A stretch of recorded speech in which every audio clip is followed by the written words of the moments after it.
CKMS, Radio Waterloo, 102.7, 946 on the Rogers Digital Network.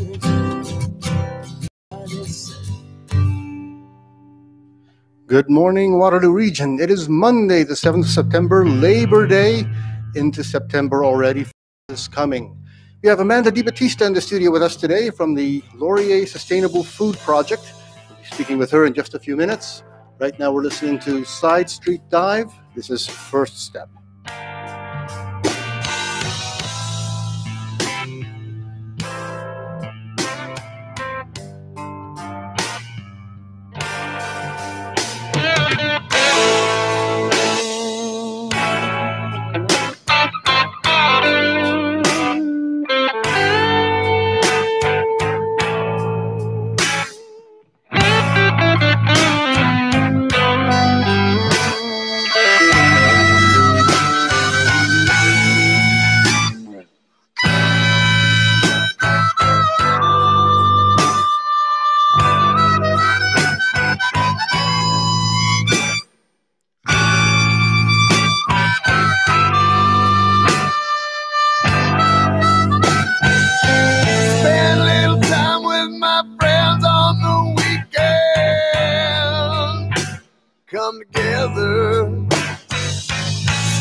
That Side Street Dive here on CKMS Community Connections. My name is Bob Jonkman. In the studio today, we have Amanda Battista. Amanda, welcome to CKMS Community Connections. Thank you so much for having me, Bob. I appreciate it. It's great to have you here. You're with the Laurier Sustainable Food Project? The Laurier Center for Sustainable Food Systems, yes. Sustainable Food Systems. Yeah, we're a research center out of Laurier University. And I am lucky enough to be the project coordinator there, which means I do a whole bunch of administrative and project management kind of stuff. But I also am the co-producer for Handpicked, a podcast that looks at sustainable food systems research through the lens of our researchers at the center. Right. And podcasts are very dear to our heart here at CKMS. Of course, yeah. Because I was looking for locally produced podcasts to have, an amalgam show of all the Waterloo region produced podcasts, just one episode here, one episode there. But yours caught my eye. It's limited. It's only 6 episodes. Only 6 episodes right now, but we're in production for season 2. So we're hoping for another 4 or 6 episodes in the fall. So Handpicked Podcast is to be heard on Fridays at 10 o'clock in the morning. And we've had the first episode already. You did. You heard our episode on, it was an introductory episode. So it featured the voice of the center's director, Dr. Allison Blay-Palmer, as well as the voices of students and researchers from across the center talking about what a sustainable food system is. Because a lot of people don't really know what a sustainable food system might be. So it's a really great primer to the work that we do at the center, but also to thinking about food system sustainability more broadly. Okay. So sustainable food systems, to me, that means you pick a carrot, you plant a carrot. I mean, that's part of it. Absolutely. Our food system, if you think about a food system, it's everything from the seed to the compost heap or the dump. Hopefully not the dump, but the dump. So it's all the bits of the supply chain. So production, processing, distribution, retail, waste management, all of that. At the Laurier Center for Sustainable Food Systems, we look at how to make that system more sustainable. So better for people, the planet, and the economy. So we're looking at all dimensions of sustainability. We really want to try to create food systems that are localized, that are ecologically regenerative, that are socially just, fair, economically viable, all of those really important things for sustainability. And what you'll hear in the first episode, if you heard it on Friday, or if you're going to tune in this weekend later, is that sustainable food systems are really an aspirational thing. We're never going to get to perfect sustainable food systems. And our work at the center is working with local communities to build the food systems that they want. So looking at sustainability in different places and in different ways. So the first thing that I would think that needs to be sustainable is environmental sustainability. Yes. Well, that's a really big part. But I think for us, the key to thinking about sustainable food systems is that we can't separate the environment from people or the economy, right?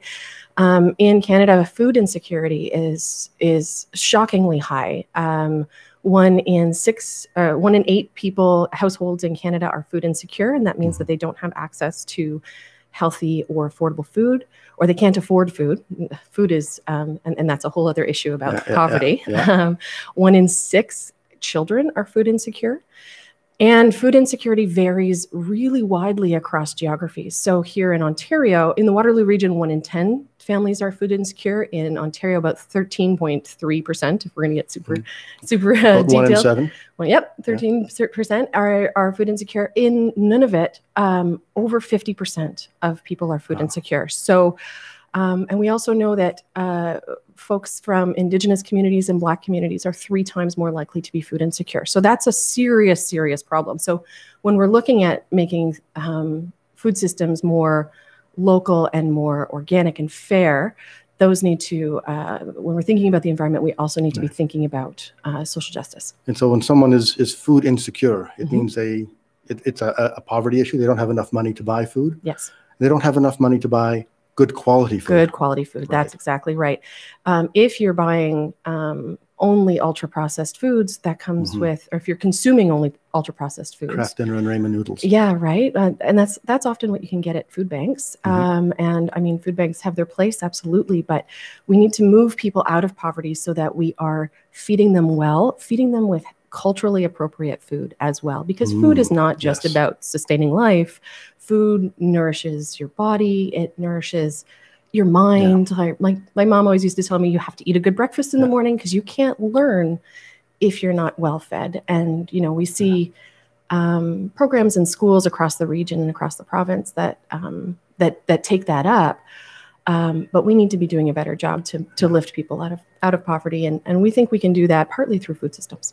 What you said about culturally appropriate food is very true. We've got the Multicultural Festival here in Kitchener. It didn't happen in real life this year. But the best part of that is going around to the mall area and going to all the different food tents, and absolutely, tasting the different foods from all the different cultures. Culture is expressed through food. Absolutely. And our researchers are working with folks across the country and in international areas as well. So what we're finding is that people at the local level really have the solutions in their pocket, right? Like, we've got a researcher in the Northwest Territories, Dr. Andrew Spring, who works with the Kagitu First Nation in Kikisa. And they are finding incredible solutions that are not only culturally appropriate, but also help them to adapt to climate change, which, as everybody knows, in the North is proceeding at like incredible rates. Yes. Incredible rates. So a 1 degree difference in temperature here doesn't mean that much difference. What's the difference between 29 and 30? What's the difference between 21 and 22? Yeah. But up north, what's the difference between 0 and 1? It's freezing and thawing. Well, and not only that, but it's warming at 3 times the rate that it is here. So if we go up 1.5 degrees, they are, oh my gosh, my math is bad. Sorry. 4.5. They're going up 4.5 degrees. And when you are on a landscape that is on permaculture or permafrost, and your permafrost starts to melt, that means there's land loss. There is, the environment is changing wildly. They're losing the animals and the animals that have normally sustained them. So they are having to really think about how to use food as a way to nourish themselves as communities and people, also to mitigate climate change and adapt to climate change. And so there, environmental stewardship is directly related to food security. Absolutely. So in our 3rd and 4th episodes, we talked to Dr. Spring and his colleagues, Melaine Simba and Chief Lloyd Chico, and they really talk about stewardship of the land. And they talk about, they say things like, if we take care of the land will take care of us.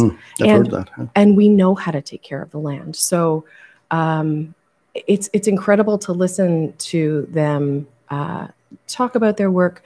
And one of the things that is really particularly interesting for me about the work that is happening at the center and through Handpicked is that information is being shared across communities in new ways. So it's sort of like, it's kind of like spidering out in unexpected ways, which is just delightful. Right. So there's the cultural aspect of food, the environmental aspect of food. You mentioned a raft of other things. I did, yes. We're really trying to talk about resilience at the center, especially in the wake of COVID-19. I think that the pandemic has really shed a light on some of the very serious cracks in our food system. And I think that it's also an opportunity to rethink the way that we do things. Here in the Waterloo region, I don't know about you, but my feeling when the pandemic hit was, oh my goodness, I need to support our local farmers. How do I get back to the coffee shop that I love down the street? And some of the research that we're doing through the center is helping solve those problems as well. In particular, Dr. Teresa Shumalis is also the director of Open Food Network Canada, something that your listeners actually might be familiar with because it is a digital way to get food from local producers into local markets in new ways. And in the Waterloo region, it just took off because it was offering folks a real socially just and new way to participate in markets that isn't through the major grocery chains or isn't through brick and mortar stores, right? So it allowed folks to pivot and respond to the pandemic in really quickly, which is extremely important for local businesses. And this is producer to consumer or producer to distributor to consumer? That's the brilliant thing about Open Food Network. It's both. So it is a platform that is, it's totally open source, and the coders, the whole platform is built around social justice and fairness. So it allows producers and processors the opportunity to really think through how they want to get their food to market. So whether it's direct to consumers like Bailey's Local Food does, whether it's to distributors or through creating food. Because it's open source, you can put questions out or requests out to this collective of coders, and they'll solve your problem. If you have a little money to throw at it, that helps, right. But they will solve the problems in queue. So I think that it opens local producers to market. Right. Does depend on the end user. Of a research center, yes. Research center. You're out in the field doing research on how to grow sustainably. You're out in the field looking at natural aspects of food availability to other cultures in the area. Well, how do you do research on food sustainability? I am actually not in the field, which is unfortunate. I am responsible for all the communications and sort of making sure that all of the researchers are kind of going in the same direction. I heard the cats. Don't tell them I said that. But our researchers are absolutely in the field. So let me talk about Teresa Shumalis as an example. Okay. So network to meet their needs. So that means that she may have been in the office now and again, but she was mostly out working with Bailey's, thinking through how technology in new ways and building that project. So part of it is doing the work, the actual practical work, and then the other part is documenting that and bringing a critical theoretical lens to it. So, Teresa really looks at food sovereignty and the link between food sovereignty, which means people's right to food and their right to culturally appropriate food and to determine their own food systems. So she's linked with technological sovereignty, which is the right of people to control their data and to control data more generally, and the need to have open source data be part of what we think about as important as a society, right? We need to be able to control our data rather than big corporations. Yes. So she brings that theoretical lens to the practical work of setting up a food hub. And how do you get the buy-in from the different producer distributors, retailers? Where does that come from? We work directly with communities, and the way we do our work is we build trust-based relationships over the long term. So it's not like Teresa just went to Bailey's Local Foods and said, "Hey, here I am, work with me." She had a relationship with them, and she built on that relationship with them to better understand the research and the work that would meet their needs. So researchers at the Laurier Center for Sustainable Food Systems engage in what's called participatory action research or community-driven research. So we work with communities to do the research that they want that's going to help them reach their goals. So as a research project, you're publishing papers, you're producing results, but it doesn't sound very scalable to have your researchers go out to every community in turn to implement these ideas. Yep. What better ways are there to achieve this? Well, I think the brilliant thing of the center is that we're not just working in individual communities. We are doing work in individual communities, absolutely. But we also have researchers who are working on things like the national food policy. So I'm going to take 2 steps back for one second. Yep. Sorry, move from the mic too. The Laurier Center for Sustainable Food Systems is like an umbrella. And within that center, we have several different projects that we're working on. One of our keystone projects is called FLEDGE, Food Locally Embedded, Globally Engaged. And that is a research partnership with over 90 researchers, community partners, and policymakers that looks at sustainable food systems as a lever for change. So there are this large group of people across Canada in 7 different research nodes across the country, and in 3 international working groups that look at themes. So one is food policy, one is sustainable food system assessment, and the other is agroecology. So we're working in all these different places, making connections and building networks. Then we're working with international partners to address certain themes. Mm-hmm. And then we're sharing that information across the network. And that's one of the ways that these things that are happening at the very local level become scalable, because folks are learning about them in different places. And we've created these networks that then can talk to each other and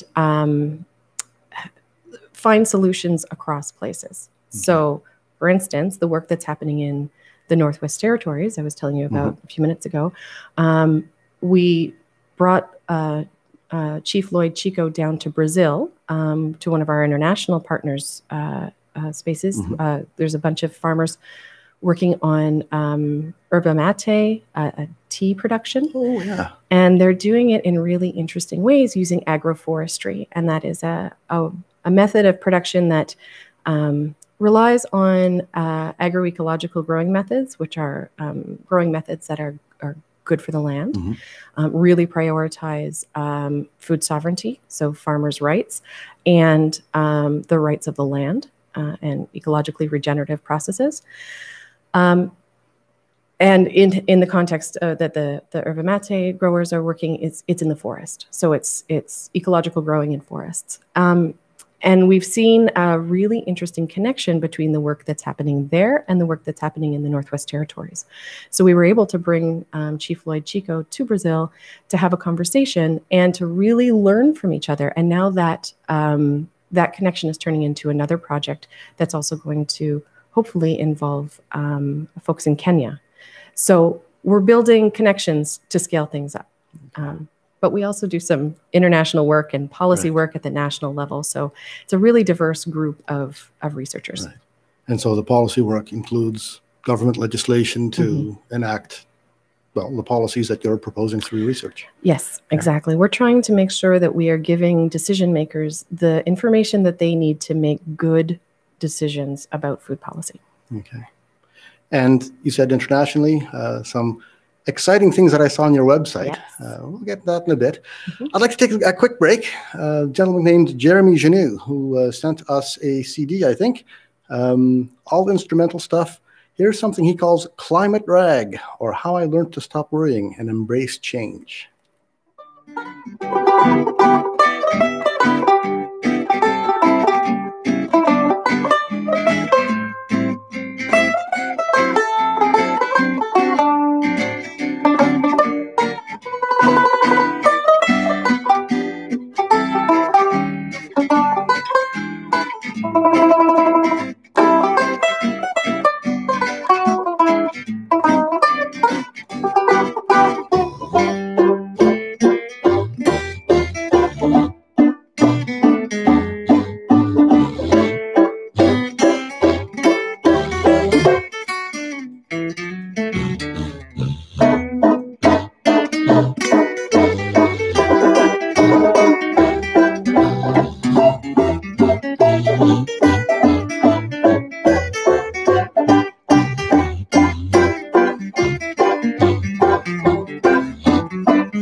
That's Jeremy Genoux on violin, I think, with a whole bunch of other people on various other instruments, and somebody apparently on the mouth trumpet as well. That's called Climate Drag, or How I Learned to Stop Worrying and Embrace Change. We'll have Jeremy Genoux on an interview at some point in the future, probably in October sometime. In the meantime, we have Amanda Battista from the, see if I get this right, Laurier Sustainable Food.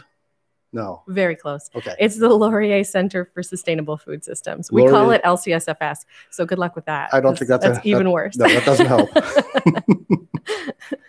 So we were talking about some of the international work that LCSFS does. And I happened to go through the webpage and I saw something about UNESCO. Yes, we are super jazzed. Dr. Alison Play-Palmer just received the UNESCO Chair on Food, Biodiversity, and Sustainability Studies earlier this year.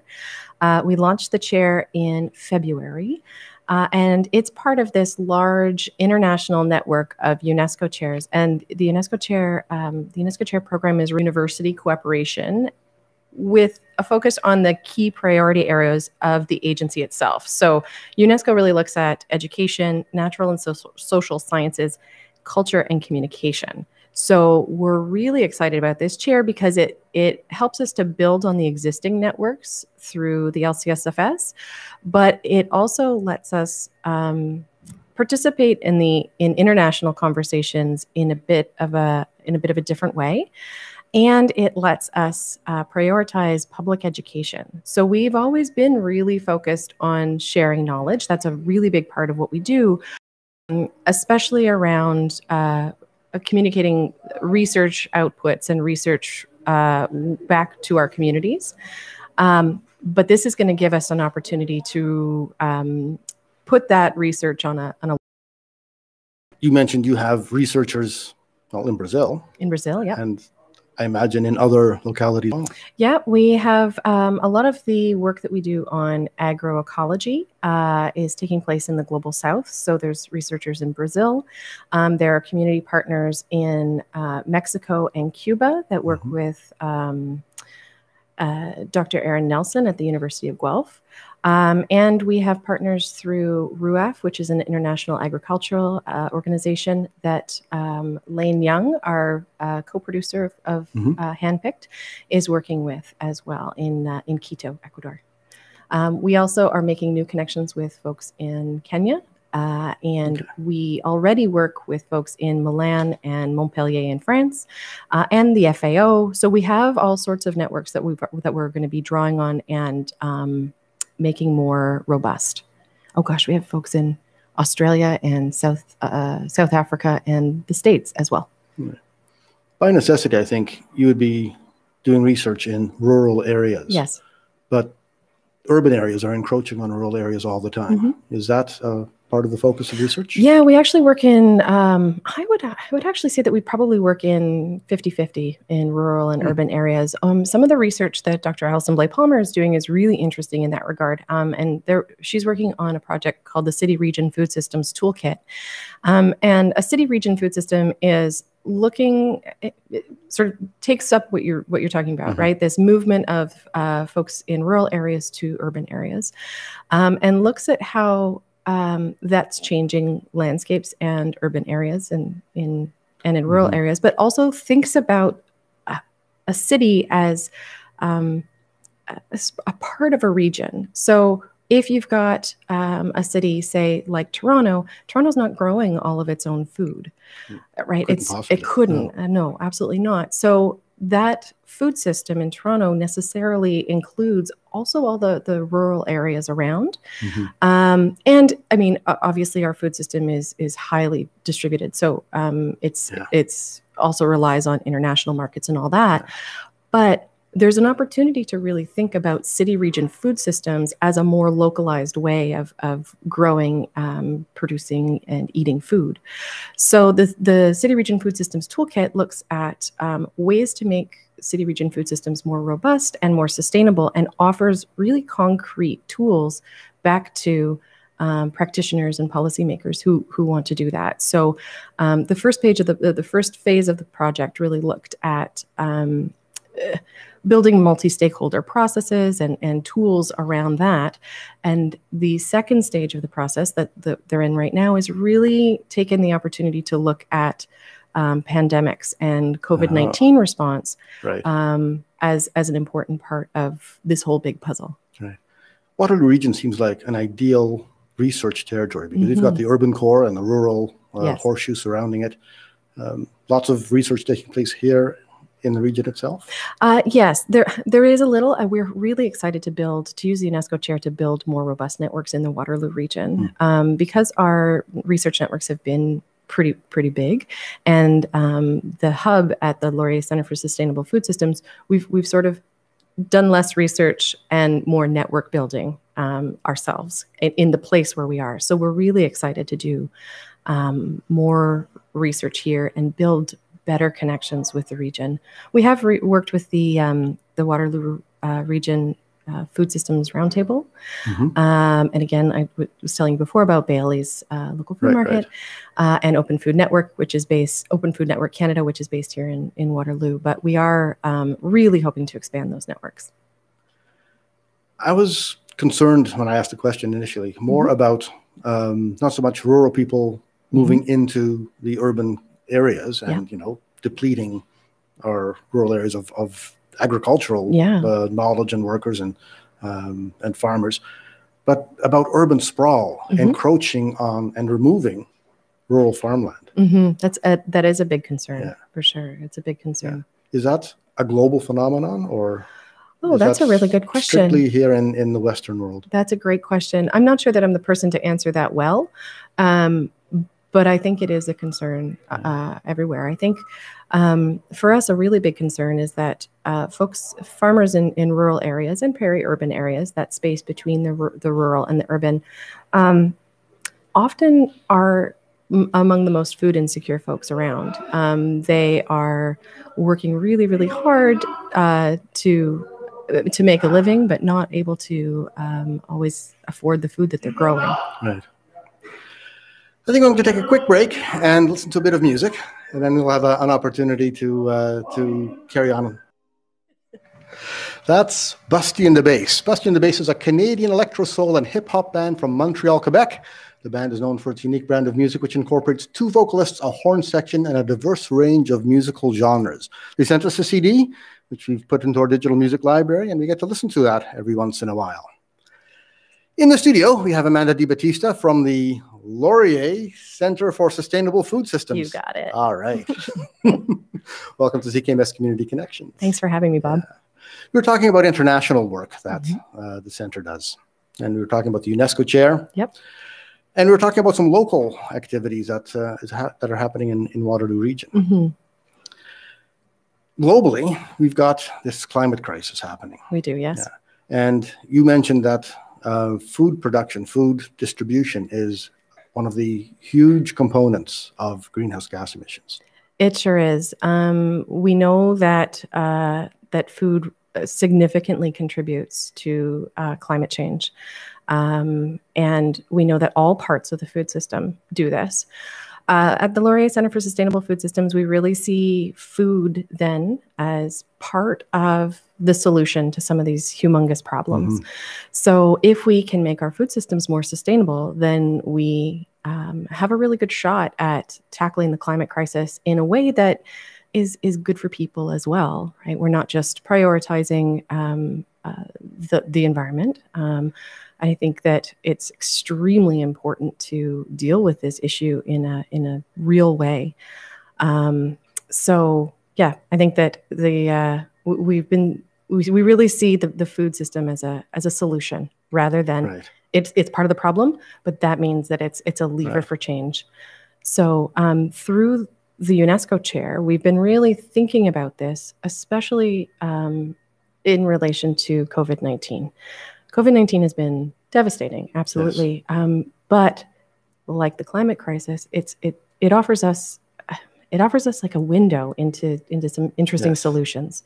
So in the work that Alison Blais-Palmer is doing with the UNESCO Chair on Food, Biodiversity, and Sustainability Studies, we've been really working with CC UNESCO, which is the Canadian Commission of UNESCO, the sort of governing body for the UNESCO Chair Program in Canada, and several universities and other chairs across Canada to really try to imagine how we recover from COVID-19 with the environment in mind and with food systems in mind. So we have created the Building Back Better task force, and we have a series of publications through iPolitics that really focus on green infrastructure, food systems, and ecosystems and biodiversity as places where we can spend our infrastructure money, recovery money, that will make an amazing impact. And not only an amazing impact to help drive the economy, but also a huge impact on the lives of people and making our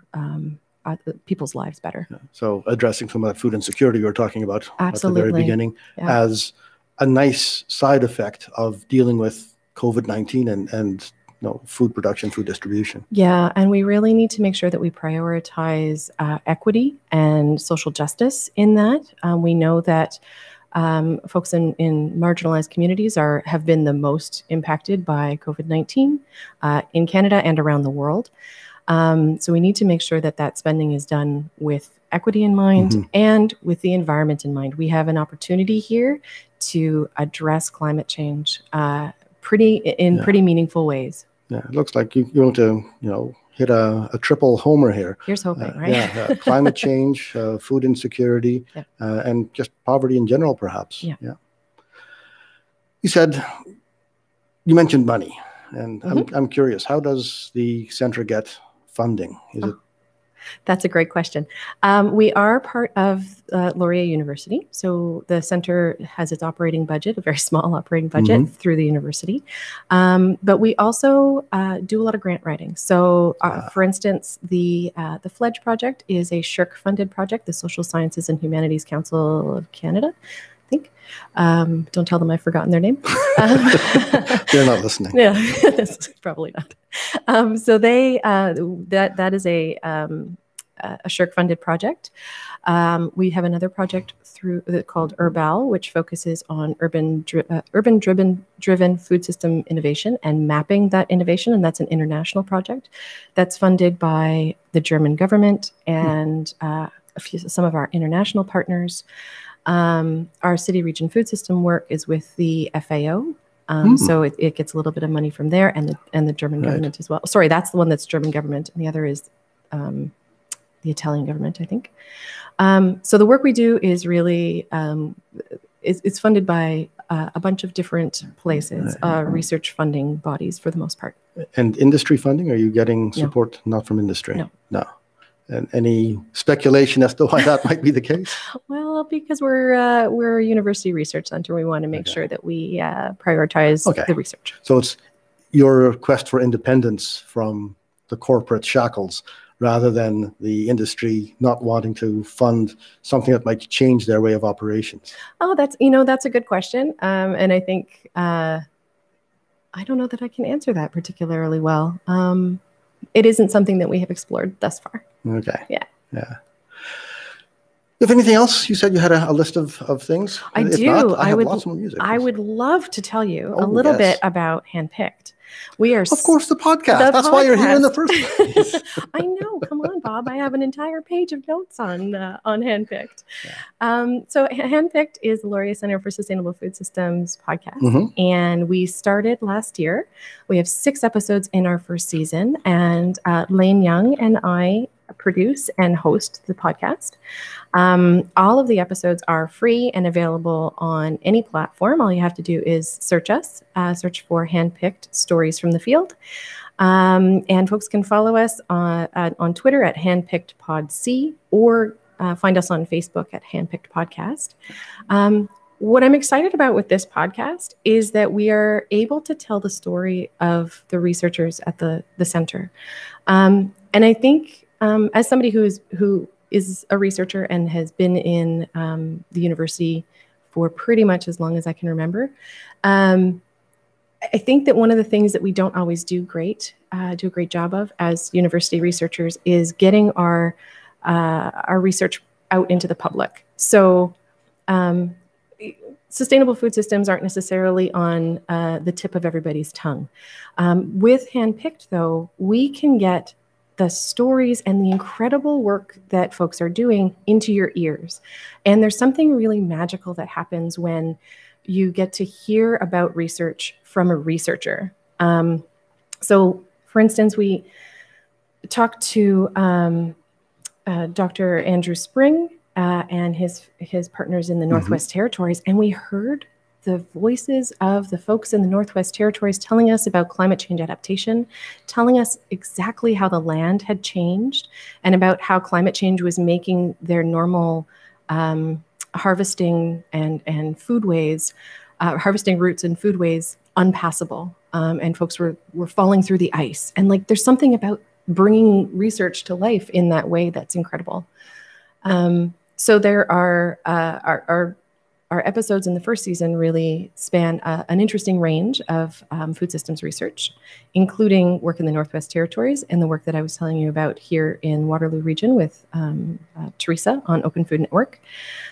We also have an interesting episode on international agreements like the Sustainable Development Goals and the Milan Urban Food Policy Pact, and how those agreements play out in the local context. So you can imagine things that are negotiated, these agreements that are negotiated at really high levels don't always translate to work on the ground. They're hard to figure out what to do with. But we give a really interesting example of Toronto's use of the Milan Urban Food Policy Pact to inform their policy and inform the way that they think about food systems as a good example of a city that's really taking those international agreements and putting them into practice in interesting ways. And we have an episode with Dr. Nevin Cohen from New York about food system metrics, which sounds like it's, right? It's really interesting. I'm a math nerd. Oh, perfect. So it sounded, when we proposed this one, I was like, oh my goodness, what are we going to talk about? Metrics, come on. But it turns out to be fascinating because he tells us that what gets measured gets managed. So if you don't have the data, you can't make good decisions. So him and his team are using things like Google Maps to track how cities are gentrifying or places are gentrifying or changing, and how that impacts, and look at how that impacts food systems. So he's connecting, he calls them hidden food metrics. So things that you don't normally associate with measuring the food system, like whatever, food bank use or food insecurity, right? He's looking at the disappearance of local markets and corner stores and those sorts of things to really think through the way that food systems are changing as well. So that's a fascinating episode. That's episode number 2. Right.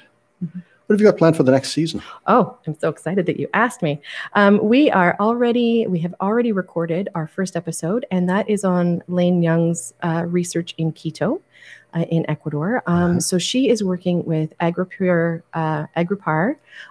in Quito, and they are an urban agricultural association or program that is really taking food sovereignty to heart in their programming. And they work with quite a few women and youth in the area. So Lane looks at that work through an intersectional feminist lens. So she's looking at how race and gender and ability and all of the things that make up people's identity and class really impact their ability to participate in urban food projects, or in urban agriculture projects. And we are also now working on an episode on digital technologies in agriculture with Dr. Irina Knezevich out of Carleton.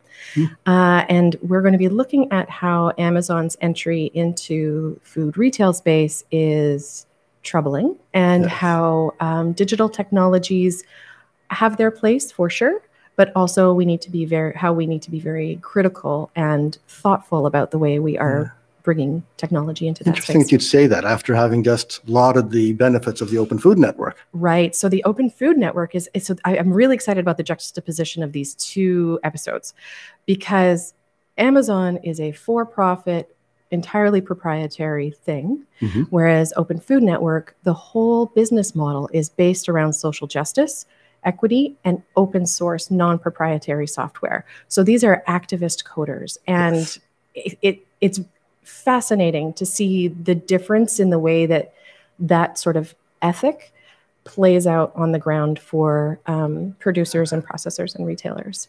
That episode, if you can listen to that episode, I guess it's going to be in 5 weeks. It's episode 6. We are all shepherds of the data. One of my favorite moments in the entire first season comes in that episode where Teresa tells me that this is how she wants to spend her retirement years, working with activist coders. She has been a farmer and a food sovereignty advocate and researcher for years and years and years. She's always been an activist. But as she has encountered this space in retirement, she has just come to life. And it's the kind of moment that a podcaster dreams of, right? Yeah, like it's podcast gold. It gives me goosebumps every time I listen to it. You're in a good area for that too. Waterloo Region is just full of people who are into the free software movement. There's the Kitchen Waterloo Linux user group, of which I'm a very proud member. Oh, used to have the Software Freedom Day, which is actually coming up on Saturday, the 19th of September, is International Software Freedom Day. So, And we used to have things there. We had KW Linux Fest. The Toronto Linux Fest a few years ago was actually entirely staffed by people from Waterloo Region. So lots of coder activists here. The Civic Hub has access to, or Civic Tech rather, has access to people that are doing coding for government issues, so municipal elections. The most comprehensive website was put together by the Civic Tech Group. So you've got resources here if you want to make use of them. Yeah, that's incredible. I think that Teresa has been, I can't remember the name of the group that she's in, but she's in a group with that address activist coders. And I didn't know there was such a thing until we interviewed her. It's pretty incredible. It's absolutely incredible. Yeah. Best code comes from people who open their code to others to review, and that just improves things all over. Well, and that's what Open Food Network is built on. All of the code that goes into Open Food Network has to be open source, and that means, and the way that Teresa describes it is, we are always standing on each other's shoulders. Yes, and that means that again, Open Food Network was able to pivot in a way that other platforms were not for COVID-19. In most of the local producers that I purchased through are now using Open Food Network, which was exciting for me to see as, a big fan of Open Food Network, but also a big fan of local food. I saw them coming together in real time. It's very cool. Right. So there's the digital aspect. There's the local aspect. Municipally, we have this group called Hold the Line, which is a group that celebrates municipal legislation. A few years ago, Waterloo Region said, we're stopping development in our rural lands. We want to put a hard line between urban development and rural agriculture, the countryside line.